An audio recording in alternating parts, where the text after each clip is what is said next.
बिस्मिल्लाहिर्रहमानिर्रहीम, अस्सलामुअलैकुम। ताबीर न्यूज़ के साथ मैं हूं रिया चौधरी। बुलेटिन में शामिल करते हैं आज की अहम खबरें। बलूचिस्तान से पीटीआई की बड़ी विकेट गिर गई। जाफराबाद और सोबतपुर के हल्के से मुंतखब रुकन कौमी असम्बली मीर खान मोहम्मद खान जमाली ने पीपल्स पार्टी में शमूलियत अख्तियार कर ली। पीटीआई के रुकन कौमी असम्बली मीर खान मोहम्मद खान जमाली ने कराची में पीपल्स पार्टी के शरीक चेयरमैन और साबिक सदर आसिफ अली जरदारी से बिलावल हाउस में मुलाकात करके बाज़ाब्ता तौर पर पीपल्स पार्टी में शमूलियत का ऐलान किया।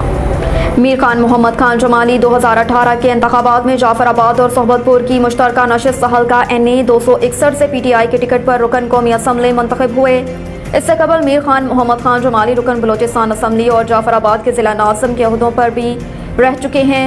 मीर खान मोहम्मद खान जमाली की शमूलियत के मौके पर बलूचिस्तान से पीपल्स पार्टी के रहनुमा मीर फाइक अली खान जमाली, साबिक सूबाई सदर बलूचिस्तान हाजी अली मदद जतक, अली हसन ज़हरी दीगर भी मौजूद थे। लसबेला से बलूचिस्तान अवामी पार्टी के रहनुमा वडेरा मोहम्मद हसन लासी जामवट ने भी आसिफ अली जरदारी से मुलाकात करके पीपल्स पार्टी में शमूलियत अख्तियार की। इस मौके पर साबिक सूबाई वज़ीर मीर फाइक अली खान जमाली ने साबिक सदर आसिफ अली जरदारी को पाकिस्तान की सरजमीन जाफराबाद आमद की दावत भी दी।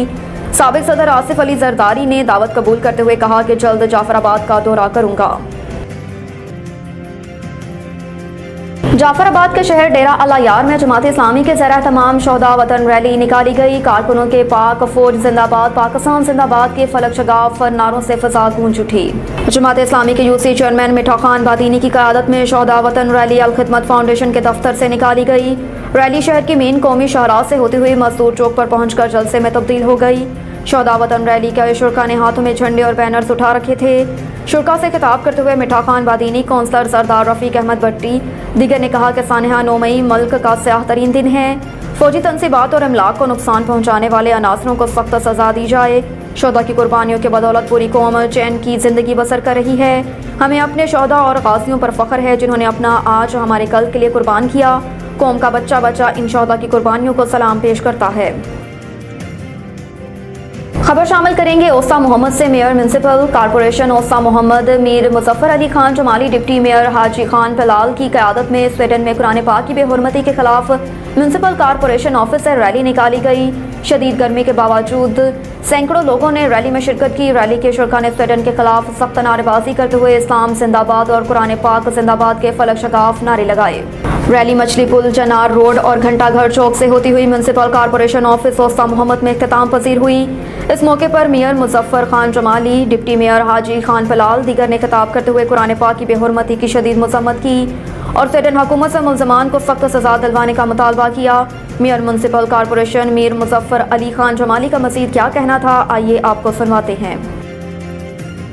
ये कुरान पाक की हुर्मत की रैली थी और इस गर्मी के मौसम में अल्लाह ताला ने हमको ईमान बख्शा और हम इस चीज़ को कंडेम करते हैं कि हमारे नबी करीम अलैहिस्सलाम की शान में गुस्ताखी की जाए या कुरान पाक की गुस्ताखी की जाए, उसकी बेहुरमती की जाए। क्योंकि नबी करीम अलैहिस्सलाम के साथ हमारे ईमान का हिस्सा है, हमारे दिलों में है। कुरान पाक हमारा ईमान है। कुरान पाक दुनिया और आखिरत के लिए हमारा ज़रिया निजात है। इसके अलावा कोई दस्तूर कोई और ना दुनिया में कामयाब है ना आखिरत में कामयाब है। हमें चाहिए कि हम अपने कुरान पाक की हुर्मत के लिए हर शहर में, हर कस्बे में, छोटे बड़े अपने कारोबार को, हर तरह के मसलक को छोड़ के कुरान के लिए और नबी करीम अलैहिस्सलाम की ज़ात के लिए, सहाबा कराम के लिए, अहले बैत के लिए एक आवाज़, हम आवाज़ यकजान होकर निकलें ताकि बाहर के मुल्कों में, गैर मुस्लिम मुल्कों में ये जाए कि जी मुसलमान आपस में तकसीम नहीं है, हम एक हैं। इन तमाम चीज़ों के लिए हम एक हैं। नबी करीम सल्लल्लाहु अलैहि वसल्लम हुर्मत के लिए, कुरान की हुर्मत के लिए, सहाबा की, अहले बैत की हुर्मत के लिए हम सब एक हैं। हम में कोई तफरका नहीं है, हमें कोई फ़र्क नहीं है, ना कारोबारी ना तफरकाबाजी किसी तरह की नहीं है। तंवर सनडी से ताबीर न्यूज़ के नुमाइंदे रहमतुल्लाह घुनियों की रिपोर्ट के मुताबिक सोहबतपुर के नवाही गांव में बिजली का करंट लगने से बाप और बेटी जाम बहक। फजल हक की जमा साला बेटी तालाब से मटके में पानी भरकर घर जाते हुए बिजली की तार से टकरा गई। बेटी को बचाने की कोशिश में बाप को भी बिजली का करंट लग गया। बिजली का करंट लगने से जमा साला लड़की मौके पर जाम बहक हो गई, जबकि बाप अस्पताल में दम तोड़ गया। पुलिस को इत्तला मिलने पर पुलिस चाय वकुआ पर पहुंच गई। दोनों लाशें DHQ अस्पताल सोहबतपुर मुंतकिल कर दी, जहां जरूरी कार्रवाई के बाद लाशें वुल्सा के हवाले कर दी गईं। अफगानिस्तान हमसाये का हक अदा कर रहा है, न दोहा मुआहदे की पासदारी कर रहा है। ट्विटर पर एक बयान में ख्वाजा आसिफ का कहना था कि पाकिस्तान में 50 से 60 लाख अफगान शहरियों को 40 से 50 साल से हकूक़ के साथ पनाह मैसर है।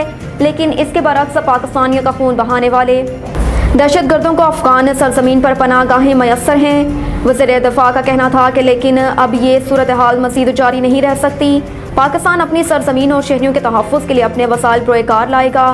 خیال رہے کہ گزشتہ روز آرمی چیف جنرل سعید عاصم منیر نے بھی کوئٹہ گیریجن کے دورے کے موقع پر کہا تھا کہ مسلح افواج کو افغانستان میں کالعدم تحریک طالبان پاکستان TTP کی محفوظ پناہ گاہوں اور آزادانہ دہشت گرد کارروائیوں پر شدید تحفظات ہیں۔ ان کا کہنا تھا کہ توقع ہے کہ عبوری افغان حکومت اپنی سرزمین کو کسی بھی ملک کے خلاف دہشت گردی کے لیے استعمال کرنے کی اجازت نہیں دے گی۔ عبوری حکومت حقیقی معنوں میں دوحہ معاہدے میں کیے گئے وعدوں پر عمل درآمد یقینی بنائے گی۔ حالیہ معاہدہ وزیر اعظم پاکستان کی کاوشوں کا نتیجہ ہے۔ اس موقع پر MD IMF نے وزیر اعظم سے گفتگو میں ماضی کی پیدا کردہ بے اعتمادی کا ذکر کیا اور کہا کہ ادارے کو ماضی کی پیدا کردہ بے اعتمادی کی وجہ سے تحفظات تھے۔ حالیہ معاہدہ وزیر اعظم پاکستان کی کاوشوں کا نتیجہ ہے۔ یقین ہے کہ وزیر اعظم شہباز شریف وعدوں کو پورا کریں گے۔ انہوں نے کہا کہ وزیر اعظم نے پیرس میں ملاقات میں معاہدہ پورا کرنے کی دانشمندی اور عزم دکھایا۔ وزیر اعظم نے جو لیڈرشپ دکھائی وہ لائق تحسین اور قابل تعریف ہے۔ کرسٹلائنا جارجیوا نے وزیر اعظم سے گفتگو کرتے ہوئے مزید کہا کہ پاکستان IMF کا اہم رکن ہے۔ پاکستان اور IMF کے درمیان اب مضبوط شراکت داری اور باہمی اعتماد استوار ہو چکا ہے۔ اس موقع پر وزیر اعظم نے کہا کہ آپ نے بڑی راست گوئی اور مثبت انداز سے پیرس میں ہونے والی ملاقات میں گفتگو کی تھی۔ آپ کے قیمتی الفاظ پر آپ کا بے حد شکریہ ادا کرتا ہوں۔ بلاول بھٹو نے دھابیجی اسپیشل اکانومک زون منصوبے کا سنگ بنیاد رکھ دیا۔ پاکستان پیپلز پارٹی کے چیئرمین اور وزیر خارجہ بلاول بھٹو زرداری نے دھابیجی اسپیشل اکانومک زون منصوبے کا افتتاح کر دیا۔ پروجیکٹ سے بیرونی سرمایہ کاری بھی پاکستان آئے گی۔ پیپلز پارٹی کے چیئرمین بلاول بھٹو نے دھابیجی اسپیشل اکانومک زون کا سنگ بنیاد رکھ دیا۔ افتتاحی تقریب میں وزیر اعلیٰ سندھ مراد علی شاہ، صوبائی وزیر ناصر شاہ، شرجیل میمن، میئر کراچی مرتضیٰ وہاب، قاسم نوید، صادق میمن، جام اویس کوہرام، جام عبدالکریم، علی حسن زرداری دیگر شریک تھے۔ منصوبے کے حوالے سے وزیر اعلیٰ سندھ مراد علی شاہ کا کہنا تھا کہ دھابیجی اسپیشل اکانومک زون منصوبہ پاکستان کا سب سے بڑا منصوبہ ہے۔ منصوبے میں $5 ارب کی سرمایہ کاری اور 1 لاکھ ملازمتیں ملیں گی۔ مراد علی شاہ نے کہا تھا کہ اس منصوبے سے معاشی ترقی، خوشحالی میں اضافہ، سرکاری اور نجی اسٹیک ہولڈرز کے درمیان تعاون پیدا ہوگا، جبکہ قومی شاہراہ تک رسائی اور ملکی وسط ایشیائی ممالک تک سامان کی آمدرفت کے قابل ہوگی۔ سیاسی استحکام اولین ترجیح آن اور نعمان لنگڑیال کابینہ کا حصہ رہیں گے۔ چیئرمین استحکام پاکستان پارٹی کے سربراہ جہانگیر ترین کا کہنا ہے کہ ملک کو مشکلات سے نکالنے کے لیے ہی IPP وجود میں آئی ہے۔ موجودہ حالات کے پیش نظر ملکی مفادات پارٹی مفادات سے زیادہ عزیز ہیں۔ سربراہ چیئرمین استحکام پاکستان پارٹی نے کہا کہ ملک میں سیاسی استحکام کے لیے متحد ہونے کا پیغام دینا چاہتے ہیں۔ IMF سے معاہدہ ابھی تک زیر تکمیل ہے۔ اس وقت ملک کو استحکام کی اشد ضرورت ہے اور IMF ملک میں سیاسی معاشی استحکام دیکھنا چاہتا ہے۔ ان حالات میں وفاقی کابینہ سے علیحدگی اختیار کر کے منفی تاثر نہیں دینا چاہتے۔ جہانگیر خان ترین کا کہنا ہے کہ استحکام پاکستان پارٹی سیاسی استحکام پر یقین رکھنے والی ایک ذمہ دار پارٹی ہے۔ اب تک کے لیے اتنا ہی، دیکھتے رہیے تعبیر نیوز۔